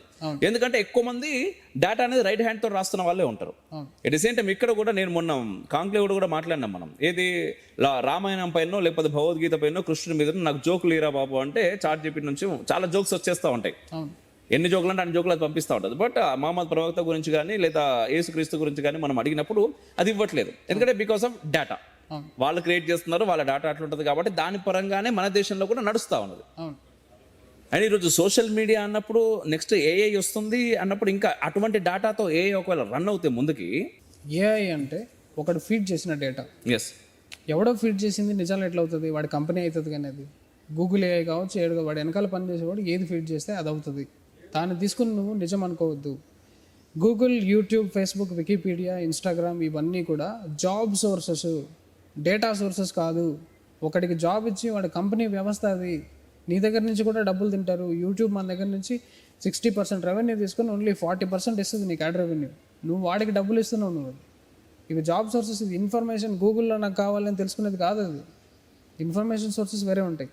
ఏఐ గురించి ఇంకా చెప్పాలంటే ట్రస్ట్, ట్రాన్స్పరెన్సీ, బయాస్ అని 3 ఉంటాయన్న ఏ వెబ్సైట్కైనా కూడా. దాంట్లో ట్రస్ట్, ట్రాన్స్పరెన్సీ లేనివి చాలా ఉన్నాయి. ఇప్పుడు బయాస్డ్గా ఉన్నవే మొత్తం. సో ఇప్పుడు ఏఐ అనేది ఈ మూడిట్లోనూ ఉల్లంఘిస్తుంది. అది ప్లస్ జనాల జాబ్స్ని తీసేస్తుంది. అది జాబ్స్ మీద కొడుతుంది. మోదీ గారు అదే చెప్పారు, వీటన్నిటిని లేకుండా తీసుకురావాలని. ఆయన అసలు ప్రపంచంలో ఇట్లా ఆలోచించే దేశం భారతదేశం ఒకటే, అది మోదీ గారు ఒకరికే వస్తుంది అంటాను. సో ఆయన వీటన్నిటిని తీసుకుని సరే దీని మీద కంప్లీట్గా ఉపయోగం లేదా అంటే ఎడ్యుకేషన్ సెక్టార్లో, అగ్రికల్చర్లో ఇక్కడంతా చాలా బాగా ఉపయోగపడుతుంది. సెల్ ఫోన్లో మోటార్ ఆన్ చేసే టెక్నాలజీ ఉందన్నది, సిమ్ కార్డ్ పెట్టుకుని ఇక్కడ ఆపరేట్ చేసి, అది మంచిదే కదా. అది ఇలాంటి చోట్ల వాడండి. కానీ వేరే వాళ్ళు బట్టలు ఇప్పే పనులు ఎందుకు చేస్తున్నారు? గుడ్ల మీద అన్ని సనాతన ధర్మం మీద కొట్టేవి ఉంటాయి ఇంకా దాంట్లో. ఆ ఎంటర్టైన్మెంట్ అయిపోయింది కాబట్టి ఆ స్ట్రిక్ట్ మెజర్స్ని తీసుకొచ్చిన తర్వాతే ఇండియాలో ఏఐ బూమ్ అనేది వస్తుంది. అది అలా అయిన తర్వాతే రావాలి. సో దానిపైన ఖచ్చితంగా పని జరగాలి, చాలా పని జరగాలి. ఎస్ ఇలాంటి ఎమోషనల్లీ ఇన్స్టేబుల్ జనాలందరూ కూడా ఇన్స్టాగ్రామ్ హీరోస్ అయిపోతున్న ఈ టైంలో గవర్నమెంట్ ఎలాంటి మెజర్స్ తేవాలి అంటే 3 స్టేజెస్లో యాక్షన్ జరగాలన్న. స్టేజ్ నెంబర్ 1 ఏంటంటే, నువ్వు ఇప్పుడు వీడియోలు తీసి మెల్లగా గ్రో అవుతూ ఉంటావు. నువ్వు నిజంగా ధర్మానికి చాలా అనాలిసిస్ చేసి వీడియో పెడుతుంటే నిన్ను గుర్తు పట్టదు. గవర్నమెంట్ నాకు ఏ సహకారం అందించట్లేదని చెప్పి సీఈఓల దగ్గరికి వెళ్తాడు. దాతలు, మనకు పెద్ద పెద్ద డబ్బులు ఇన్వెస్టర్స్ అంటాం కదా, ఇన్వెస్టర్ దగ్గరికి వెళ్ళినప్పుడు నువ్వు బొట్టు పెట్టుకొని ఉన్నావు, సనాతన ధర్మం ఉన్నావు, నేను నీకు ఇస్తే నేను మా వాళ్ళతో తలకాయ ఎత్తుకోలేను అట్లని చెప్పి నేను తొక్కేస్తాడు. స్టేజ్ 2 ఇది. ఇన్వెస్టర్స్ వెతికినప్పుడు నీకు సపోర్ట్ రాదు అని చెప్పి నువ్వు, మనకి ఈగో అనేది ఎట్లుంటుందంటే ఒకడు తొక్కితే ఎదిగే తత్వం అనేది ప్రమోట్ చేస్తారు కాబట్టి వాడు సెల్ఫ్ సర్వింగ్ మోడ్లోకి వెళ్తాడు. వాడు సర్వైవల్ అనేది చాలా కష్టంగా ఉంటుంది. వాడు ఒక గ్రాఫ్ ఇట్లా వెళ్తాడు. వాడు ఆ హేట్రెడ్తో, రివెంజ్తో సిస్టమ్కి అగెయిన్స్ట్గా వెళ్ళడం అనేది ఇక్కడ స్టార్ట్ అవుతుంది అన్న. రాఘవ్ రెడ్డి అట్లా తయారయ్యాడు. ఎవడు మనకు సపోర్ట్ రాకుండా, ఆయనకి ఏదో 200 కోట్లు వచ్చిందని పుకార్లు వెళ్తున్నాయి. మనకు తెలియదు నిజమో కాదో తెలియదు. అంత డబ్బు ఉన్నప్పుడు ఇట్లాంటి వాళ్ళకి జీతాలు ఇవ్వడం పెద్ద మ్యాటర్ కాదు. అట్లా తయారవుతారు. గవర్నమెంట్ ఇక్కడ ఇన్వాల్వ్ అయ్యి ఇవాల్యుయేట్ చేసి ఆ వ్యవస్థ ఎప్పుడు సెట్ చేస్తారో మనకు తెలియదు. కానీ ధర్మం కోసం పనిచేస్తున్న వాళ్ళు ఎవరు, ఆపోజిట్గా పోతున్న వాళ్ళు ఎవరు, ఒక ట్రాక్ రికార్డ్ వేసి జల్లెడ పట్టి సపోర్ట్ సిస్టమ్ రావాలి కదా. Thanks to our gurus, Chilkur Rangarajan Swami గారు కానీ, సద్గురు కానీ, ఇట్లాంటి వాళ్ళు ఉండడం వల్ల మనకి మైండ్లో కొంచెం సెన్స్ అనేది ఉంది. మనం అట్లా దారి పట్టట్లే. థర్డ్ స్టేజ్ ఏంటంటే, ఇది చాలా డేంజరస్ అన్న. వాడు సెల్ఫ్ సర్వైవింగ్ మోడ్లో ఉన్నప్పుడు ఒకేసారి అదాని రేంజ్ ఫండ్స్ వెళ్ళిపోవచ్చాడు. వాడికి అందరూ తొక్కితే ఎదిగేది నేర్చుకుంటాడు కాబట్టి. లేదు రెండవది, వాడు సూసైడ్ చేసుకుని చచ్చిపోవడము, ఇది ఏదైనా అవ్వచ్చు. వేరే ఆపోజిషన్లో వాడు జాయిన్ అయ్యాడంటే ధర్మానికి డేంజర్ అన్నది. ఈ 3 లెవెల్స్లో గవర్నమెంట్ అనేది యాక్టివిటీ చేసి తీరాలి. ఇది పట్టించుకోవాలి. గవర్నమెంట్కి సలహాలు ఇచ్చేంత పెద్దోళ్ళు కాదమ్మా, కానీ మనకున్న అనాలిసిస్ అయితే మనం కొంచెం, ఎందుకంటే గ్రౌండ్ తెలిసి ఉంటుంది కదా. అది మన గ్రౌండ్ తెలిసినప్పుడు నేను నా జీవితంలో నేను చూశాను చాలా మందిని.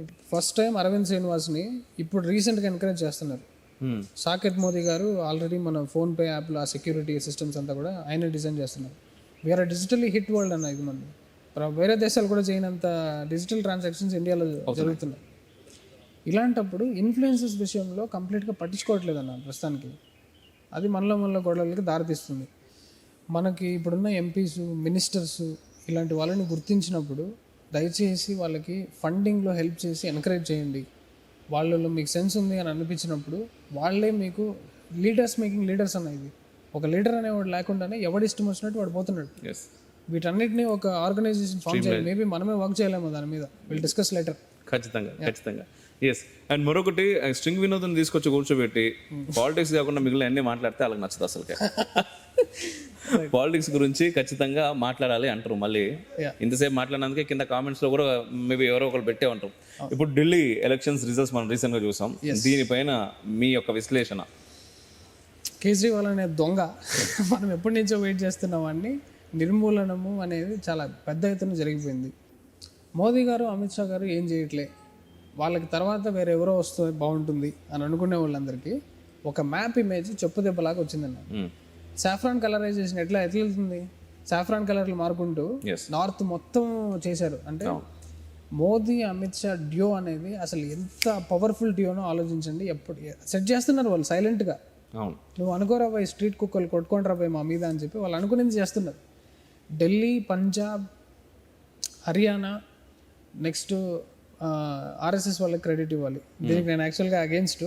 వాళ్ళ సీక్రెట్ ప్లాన్స్ మనం చెప్పకండి పోయి అని పలానా, కానీ అది వైరల్ అయిపోయింది. వాళ్ళు వచ్చి సైకిల్ మీద వచ్చాడు, ఇన్ని మీటింగ్స్ కండక్ట్ చేశాడు, సైలెంట్గా నాయిస్ లేకుండా వెళ్ళిపోయాడు. బీజేపీ గెలిచింది అనేది. నెక్స్ట్ మీటింగ్ వెస్ట్ బెంగాల్లో జరుగుతుంది. వెస్ట్ బెంగాల్, తమిళనాడు అనుకుంటున్నారు, కానీ దీనికి ఇంకా టైం ఉందమ్మా.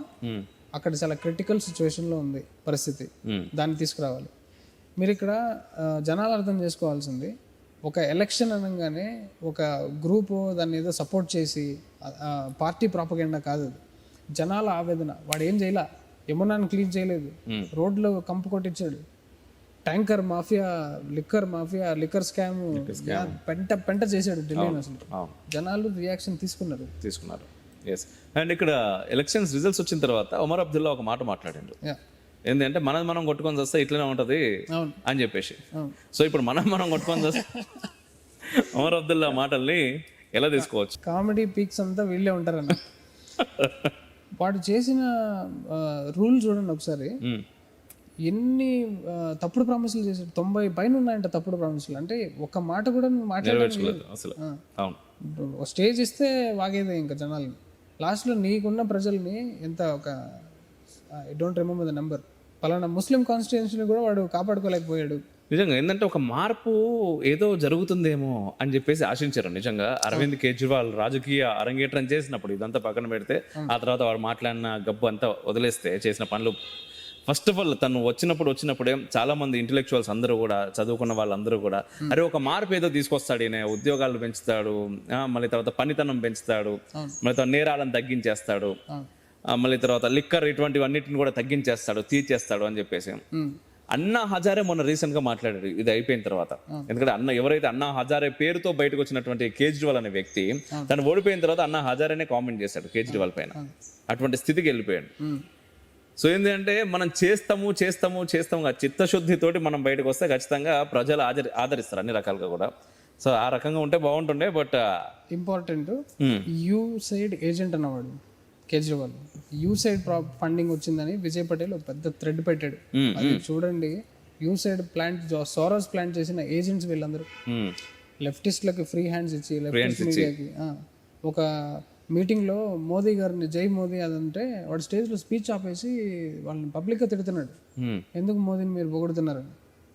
హేట్రేడ్ అట్లున్నది. ఎందుకంటే డబ్బుల్ని కోటాను రూపాయలు ఇస్తే ప్రాపగెండా దెబ్బతిందంటే వాడికి గుండె ఆగదు.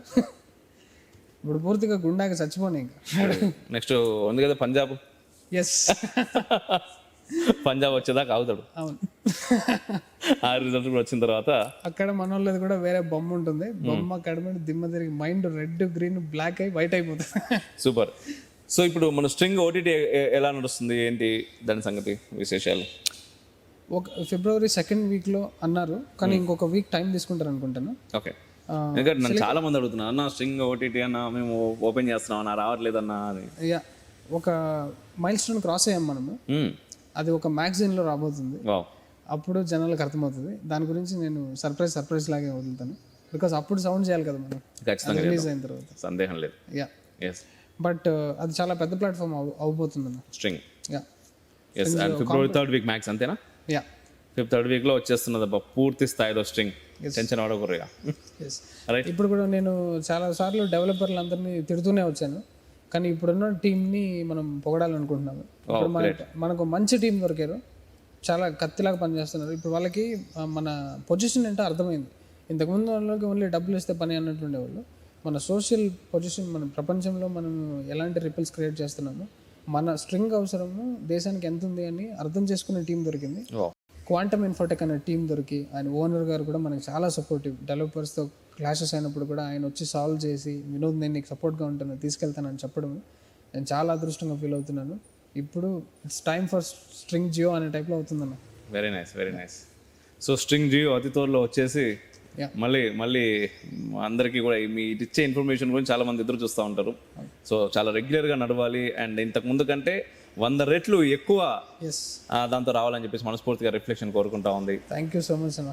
అండ్ చూశారు కదా, మీరు దీనికి సంబంధించినటువంటి ఏ క్వశ్చన్స్ అయినా సరే, లేకపోతే మీ అభిప్రాయాలన్నింటి కూడా కామెంట్స్ రూపంలో మీరు తెలియజేయచ్చు. మేము కామెంట్స్ చూసే ప్రయత్నం చేస్తాము అండ్ వాటికి రిప్లై ఇచ్చే ప్రయత్నం కూడా చేస్తాము. And thank you so much. జై శ్రీరామ్. అసలు తత్వం తెలుసుకోండి. నమస్కారం. జై హింద్. చాలా అద్భుతంగా చెప్పారు కదా, తత్వం తెలుసుకోండి, అన్నీ బోధపడతాయి.